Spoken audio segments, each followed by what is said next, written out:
Hello ಜೈ ಶ್ರೀರಾಮ್ ರೀ. ನಮ್ಮ ಇಷ್ಟ ಮಂದಿಗೆ ರೈತರ ಮಂದಿಗೆ ಈ ವಿಷಯ ಏನಪ್ಪ ಅಂದ್ರೆ ಇವತ್ತು ಬಂದೀವ್ರಿ ಜೋಳಕ್ಕೆ ನೆನ್ಸೋದು ನೋಡ್ರಿ. ನೋಡಿ ಜೋಳಕ್ಕೆ ನೆನ್ಸೋದು ಕಟ್ಟಿ ಬಾಯಿ ಇರುಳತ್ನಿ ಈಗ ತಿಂದೆ ಇದು ಮಾಡ್ತಾನ ಕಟ್ಟಿ ಬಚ್ಚಿರ್ತೀನಿ ಹಿಂಗೆ ಇದಾಗಿನ ಕಲ್ಲಿಗೆ ನೆನ್ಸೋದ ನೀರು ನಾ ತೋರಿಸ್ತೀನಿ ಬರ್ರಿ.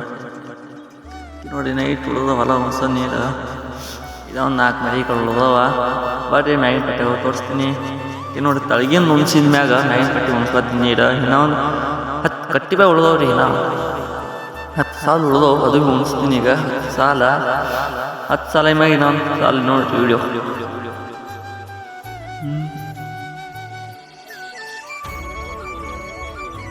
ನೋಡಿ ತಳಗಿಂದ ಆಗಿದ ಮ್ಯಾಗಿಂತ ಬಂದಿನಿ. ಒಂದು ಮರಿ ಉಂಡಿಲ್ಲ ನೀರು ಮತ್ತೊಂದ್ಸಲ ಹಾಕಿನಿ.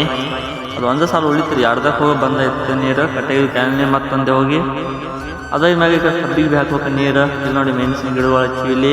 ಅದು ಎತ್ತಿ ನೀರು ಕುಡಿಸಿ ಕಟ್ಟಿ ಹಾಕಮ್ಮ. ಎತ್ತು ನೋಡ್ರಿ ಎತ್ತು ನೀರು ಕುಡಿಬೇಕು ನೋಡ್ತೀವಿ. ಸಣ್ಣ ಓತ ಕುಡ್ಲಾಕ ನೀರು. ಇನ್ನೊಂದು ಎತ್ತು ತೋರಿಸ್ತೀನಿ ನೋಡ್ರಿ ಹೆಂಗೆ ಅದೊಂದು ಎತ್ತ. ಈಗ ನೋಡ್ರಿ ಎತ್ತು ಹೆಂಗೆ ಬಿಡ್ತ ನೀರು. ಬರ್ರಿ ಹೋಗಿ ಎತ್ತೊಳ ಕಟ್ಟಿ ಹಂಡಿ ಕಸ ಮಾಡಿ ಪಾರಕ್ ತರ್ಲಕ್ಕೆ ಹೋಗ್ಬೇಕ್ರಿ ರೋಡಿಗೆ. ಸಾಲಿ ಹೋಗ್ಯದ ನಮ್ಮ ಮಾಲಕರು ಊರಿಗೆ ಹೋಗ್ಯಾರ ಇವತ್ತು. ಅದಕ್ಕೆ ಅವ್ನಿಗೆ ತರ್ಲಾಕ ಹೊಂಟೀನಿ ರೀ ಪಾರಕ್ ಸಾಲಿಯಾಗಿದೆ. ರೋಡಿಗೆ ಹೋಗಿ ಕರ್ಕೊಂಬರ್ತೀನಿ. ಬರ್ಸಿ ಅವ್ನು 2 ರೂಪಾಯಿ